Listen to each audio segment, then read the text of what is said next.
भूपेंद्र हुड्डा ने फिर अपनी चलाई, सुरजेवाला के साथ सैलजा को भी निपटाया। भूपेंद्र सिंह हुड्डा कांग्रेस के तालाब का वह मगरमच्छ है जिसने तालाब की सारी मछलियां खा ली है, लेकिन पेट अभी भी नहीं भरा है। भूपेंद्र सिंह हुड्डा ने न कभी हरियाणा को आगे बढ़ने दिया और न ही कभी कांग्रेस पार्टी में किसी अन्य नेता को। कुमारी सैलजा का पता कटने के बाद अब रणदीप सुरजेवाला की बारी है, क्योंकि केंद्र हो या राज्य, कांग्रेस में सिर्फ चलता है परिवारवाद। भूपेंद्र सिंह हुड्डा ने एक तीर से कई निशाने लगा दिए हैं। कुमारी सैलजा और रणदीप सुरजेवाला को ठिकाने लगा दिया। दोनों इस समय सांसद है और विधानसभा का चुनाव लड़ना चाहते हैं, लेकिन अब नहीं लड़ पाएंगे। मौजूदा हरियाणा चुनाव में बीजेपी के खिलाफ 10 साल की एंटी इनकम्बेंसी को लेकर कांग्रेस उत्साहित नजर आ रही है, मगर कांग्रेस अपने भीतर मौजूदा गुटबाजी से परेशान है। आपसी कलह कांग्रेस हरियाणा कांग्रेस का स्थायी भाव बन चुका है। इन दिनों हरियाणा विधानसभा चुनावों को लेकर कांग्रेस के भीतर उम्मीदवारों पर मंथन चल रहा है। पिछले कुछ दिनों से हरियाणा की स्क्रीनिंग कमेटी लगातार मिल रही है। बुधवार को दोपहर से टिकटों पर मंथन हुआ, जो लगातार कई घंटे चला। हरियाणा में 90 विधानसभा सीटों के कांग्रेस के पास लगभग 2500 से ज्यादा उम्मीदवारों की अर्जियां आ चुकी है। कांग्रेस के भीतर दिक्कत है कि गुटबाजी नीचे से ऊपर तक चल रही है। वहां सरकार में आने की संभावना को देखते हुए पूर्व सीएम भूपेंद्र सिंह हुड्डा के अलावा पूर्व केंद्रीय मंत्री कुमारी सैलजा भी सीएम पद की दावेदारी जता चुकी है। इसके लिए वे बाकायदा अपने लिए विधायकी का टिकट चाह रही है। चर्चा है कि कांग्रेस महासचिव और हुड्डा सरकार में मंत्री रहे रणदीप सिंह सुरजेवाला भी असेंबली चुनाव लड़ना चाहते हैं। बड़े नेता सैलजा और सुरजेवाला की डिमांड सामने आने के बाद कांग्रेस आलाकमान को एक सख्त संदेश देना पड़ा। हरियाणा के प्रभारी दीपक बाबरिया ने बुधवार को टिकटों के मंथन के लिए हुई बैठक के बाद मीडिया में कहा कि कोई भी मौजूदा सांसद विधानसभा चुनाव नहीं लड़ेगा। सांसद मौजूदा चुनाव में सिर्फ पार्टी के लिए प्रचार करेंगे। उन्होंने कहा कि बुधवार को लगभग 15-16 टिकटों पर चर्चा हुई, हालांकि उम्मीदवारी तय करने में अभी थोड़ा और वक्त लगेगा। शनिवार तक लिस्ट कुछ तैयार हो सकती है। सूत्रों के मुताबिक कांग्रेस की लिस्ट 7-8 सितंबर के आसपास आ सकती है। हरियाणा को लेकर नामांकन की आखिरी तारीख 12 सितंबर है। पार्टी ने संकेत दिया है कि मौजूदा विधायकों की टिकट की दावेदारी बरकरार रहेगी। टिकट उन्हीं विधायकों के कटेंगे जिनके खिलाफ एंटी इनकम्बेंसी है। कांग्रेस के सामने क्या है टेंशन? सैलजा और सुरजेवाला जैसे कद्दावर नेताओं द्वारा चुनाव लड़ने की डिमांड करने से कांग्रेस का शीर्ष नेतृत्व टेंशन में है। इससे सीएम पद की दावेदारी पर घमासान मचने की संभावना बढ़ेगी। दूसरी ओर अगर ये दोनों नेता चुनाव लड़ते हैं तो इनकी खाली हुई क्रमशः लोकसभा और राज्यसभा सीटों पर फिर से चुनाव होने पर कांग्रेस के जीतने की चुनौती बढ़ जाएगी। रोहतक से लोकसभा जीतने वाले दीपेंद्र हुड्डा की राज्यसभा सीट जो खाली हुई वे कांग्रेस के हाथ से निकल गई।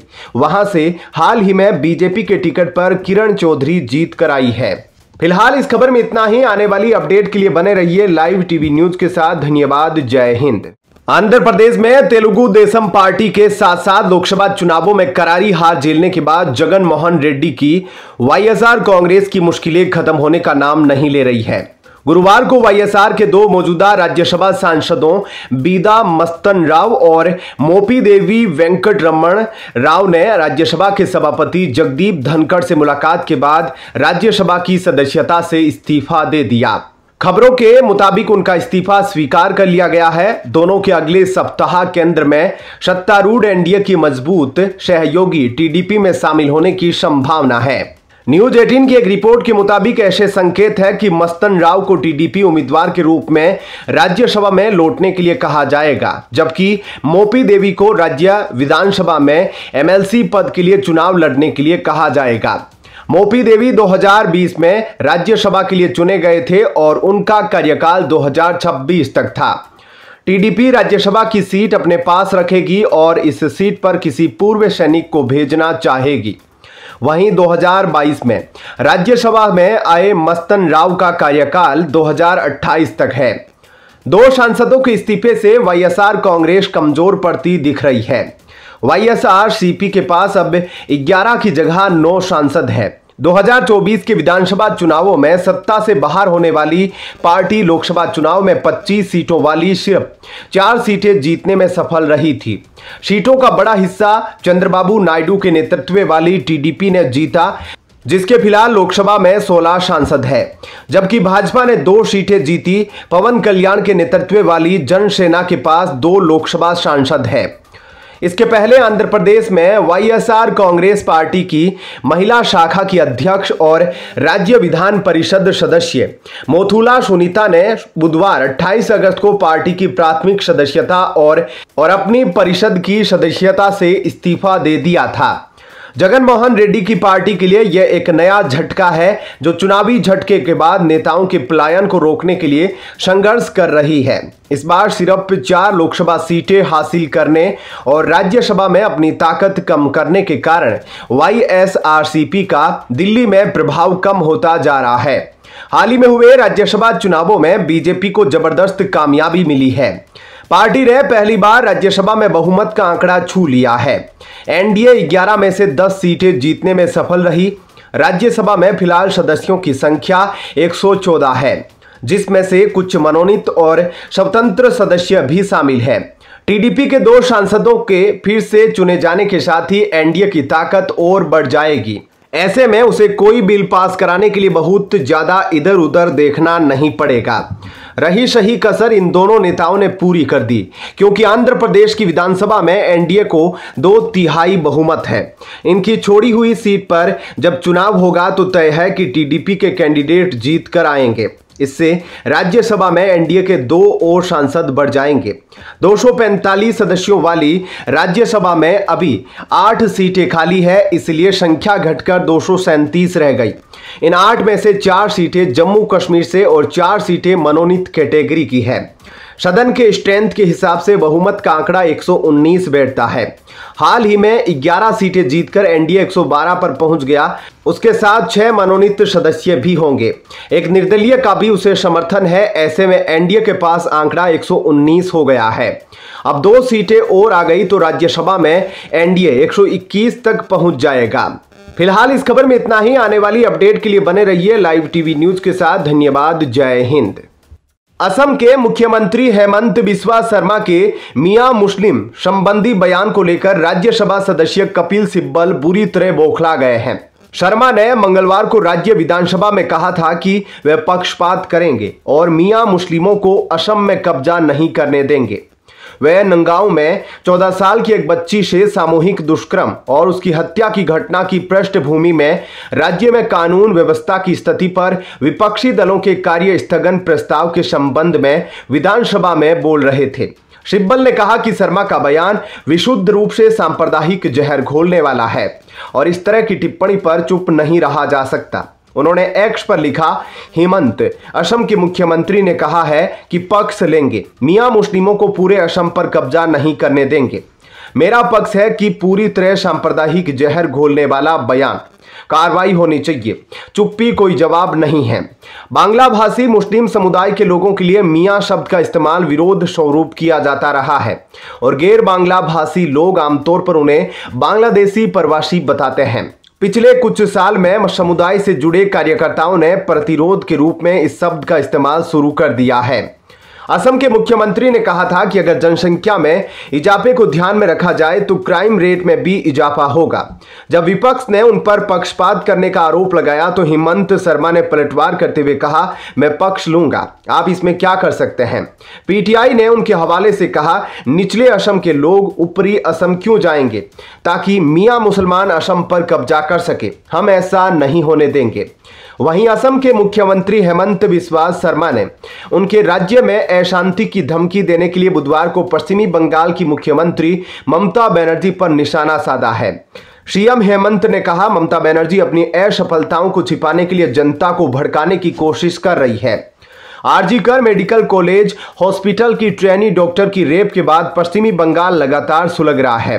बीजेपी ने बुधवार को पश्चिमी बंगाल बंद का आह्वान किया था। इस दौरान प्रदेश के विभिन्न हिस्सों में व्यापक पैमाने पर हिंसा हुई। सीएम ममता बनर्जी ने बंगाल बंद पर तल्ख टिप्पणी की थी।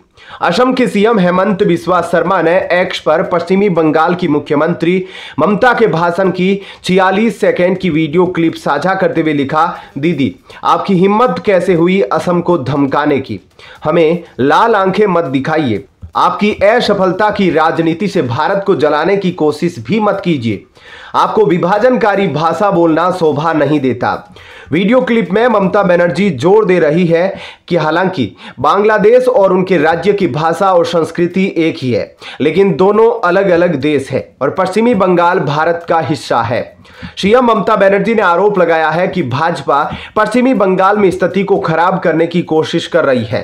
तृणमूल कांग्रेस प्रमुख ने कहा, अगर बंगाल में आग लगाई गई तो असम, पूर्वोत्तर, उत्तर प्रदेश, बिहार, झारखंड, ओडिशा और दिल्ली भी प्रभावित होंगे।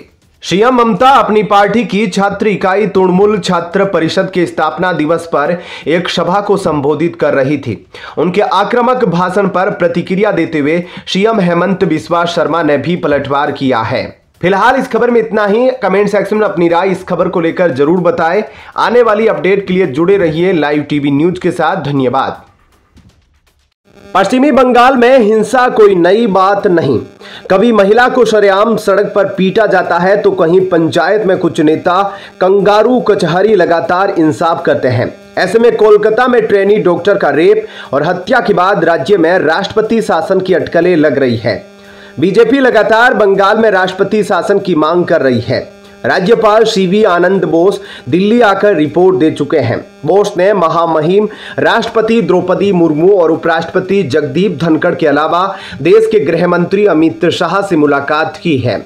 इसके बाद चर्चा तेज हो गई कि पश्चिमी बंगाल में राष्ट्रपति शासन लग सकता है। कांग्रेस, टीएमसी या अन्य किसी विपक्षी दल शासित राज्य में बलात्कार की वारदात हो तो बीजेपी के नेता सुबह शाम उस प्रदेश को मुख्यमंत्री को कोसते हुए इस्तीफा मांगने लगते हैं। ठीक उसी तरह जब बीजेपी शासित राज्य में बलात्कार की कोई घटना होती है तो पूरा विपक्ष इसे इशू बनाकर इस्तीफा मांगने लगता है। यह दुर्भाग्य है कि सभी दलों के नेता अपने अपने राज्यों की हैवानियत पर चुप्पी साध लेते हैं। भाजपा ने बुधवार को कहा कि महिलाओं के खिलाफ अपराधों पर राष्ट्रपति द्रौपदी मुर्मू की टिप्पणी इस मुद्दे की गंभीरता को दर्शाती है और अब समय आ गया है कि दलगत राजनीति से ऊपर उठकर ऐसे मामलों में न्याय सुनिश्चित किया जाए। बीजेपी की यह प्रतिक्रिया राष्ट्रपति द्रौपदी मुर्मू द्वारा न्यूज एजेंसी पीटीआई के लिए लिखे गए एक विशेष हस्ताक्षरित लेख के बाद आई है, जिसमें उन्होंने पहली बार कोलकाता में एक डॉक्टर के बलात्कार और हत्या पर बात की और महिलाओं के खिलाफ जारी अपराधों पर अपनी पीड़ा व्यक्त की है।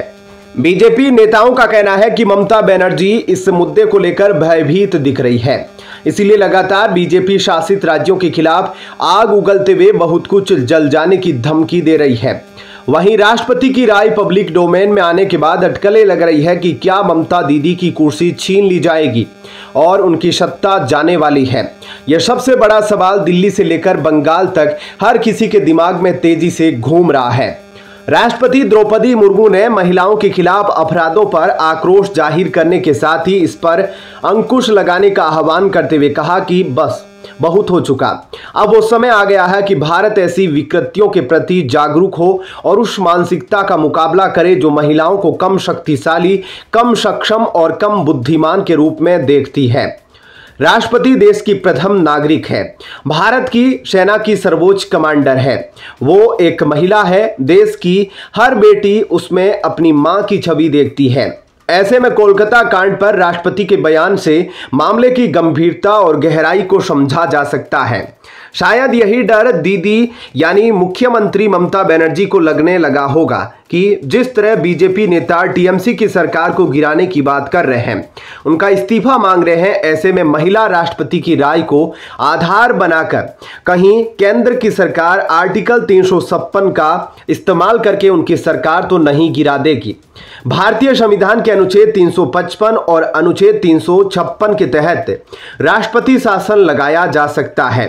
अनुच्छेद 355 केंद्र सरकार को राज्यों को बाहरी आक्रमण और आंतरिक अशांति से बचाने की ताकत देता है। अनुच्छेद 356 के तहत राष्ट्रपति को यह शक्ति प्राप्त है कि वो राज्य में संवैधानिक तंत्र के असफल या कमजोर पड़ जाने पर राज्य सरकार की शक्तियों को अपने अधीन ले सकता है। चलिए फिलहाल इस वीडियो में इतना ही। आने वाली अपडेट के लिए जुड़े रहिए। कमेंट सेक्शन में अपनी राय जरूर बताइएगा। धन्यवाद। जय हिंद। पश्चिम बंगाल की राजधानी कोलकाता में ट्रेनी डॉक्टर के साथ हुए रेप और फिर हत्या के मामले को लेकर बीजेपी ने बुधवार को बंगाल बंद किया था। इस दौरान कई जगहों पर आगजनी और गोलीबारी की खबरें भी सामने आई थी, जिसके बाद राज्य की मुख्यमंत्री ममता बनर्जी ने बयान दिया था कि याद रखें, यदि बंगाल जलेगा तो असम, बिहार, झारखंड, ओडिशा और दिल्ली भी जलेंगे। इस मामले को लेकर जहां देश में राजनीतिक चरम पर है, तो वहीं एक वकील ने मुख्यमंत्री ममता बनर्जी के खिलाफ पुलिस में शिकायत दर्ज करवाई है। हिंदुस्तान टाइम्स की रिपोर्ट के मुताबिक हाई कोर्ट के वकील विनीत जिंदल ने आरोप लगाया है कि ममता बनर्जी की टिप्पणी भड़काऊ थी और उन्होंने अशांति फैलाने के उद्देश्य से ऐसा किया। वकील ने कहा, ममता का बयान भड़काऊ था, जिससे नफरत और दुश्मनी भड़केगी। उनके बयान सामाजिक सद्भावना और सार्वजनिक व्यवस्था के लिए खतरा पैदा करने वाला था। वह एक मुख्यमंत्री हैं, इस वजह से उनकी बातों का प्रभाव पड़ता है, जो खतरनाक साबित हो सकता है। शिकायतकर्ता वकील ने कहा, ममता बनर्जी ने अपने बयान में दिल्ली का नाम उन राज्यों के साथ लिया जिसको लेकर उन्होंने चेतावनी दी। मैं दिल्ली का निवासी होने के नाते बंगाल की मुख्यमंत्री ममता बनर्जी के खिलाफ बीएनएस की धारा 152, 192, 196 और 253 के तहत प्राथमिकी दर्ज की। ये बहुत ही गंभीर अपराध है। मुख्यमंत्री ममता बनर्जी ने बीजेपी के 12 घंटे के बंगाल बंद की निंदा की और इसे राज्य को बदनाम करने का प्रयास बताया था। उन्होंने प्रधानमंत्री नरेंद्र मोदी पर राज्य में अशांति पैदा करने के लिए बीजेपी का इस्तेमाल करने का भी आरोप लगाया था। मुख्यमंत्री ममता ने पड़ोसी देशों में छात्रों के नेतृत्व में हुए विद्रोह का जिक्र करते हुए कहा था, कुछ लोगों को लग रहा है कि यह आंदोलन बांग्लादेश में हो रहे विरोध प्रदर्शन जैसा है। मुझे बांग्लादेश से प्यार है, वे हमारी तरह बोलते हैं, हमारी संस्कृति भी एक जैसी है। हालांकि बांग्लादेश एक अलग देश है। वहीं ममता सरकार के जरिए कोलकाता में बीजेपी कार्यकर्ताओं पर लाठी और आंसू गैस के गोले छोड़े जाने पर बिहार सरकार के मंत्री संतोष कुमार सिंह ने कहा कि दिया बुझने से पहले भभकता है। ममता दीदी का अब अंत होने वाला है, अंत दिशा में चल रही हैं। आने वाले समय में उनकी अंतिम विदाई है, इसलिए आंसू गैस का गोला छुड़वा रही हैं, कभी गोली मरवा रही हैं। वे खुद महिला हैं और महिलाओं के सम्मान के लिए कभी कुछ नहीं किया। संतोष कुमार सिंह ने कहा कि उनको नैतिकता के आधार पर इस्तीफा दे देना चाहिए और राजनीति से संन्यास ले लेना चाहिए। उन्होंने कहा कि ऐसी किसी महिला का राजनीति में रहने का कोई उद्देश्य नहीं है जो महिला के संवेदनशील स्थिति में अपना कोई डिसीजन न ले पाए। पूरी दुनिया की अदालत उन्हें छोड़ देगी, लेकिन लोकतंत्र की अदालत, बंगाल के लोकतंत्र की अदालत माफ करने वाली नहीं है। फिलहाल इस खबर में इतना ही। बाकी अपडेट के लिए बने रहिए लाइव टीवी न्यूज के साथ।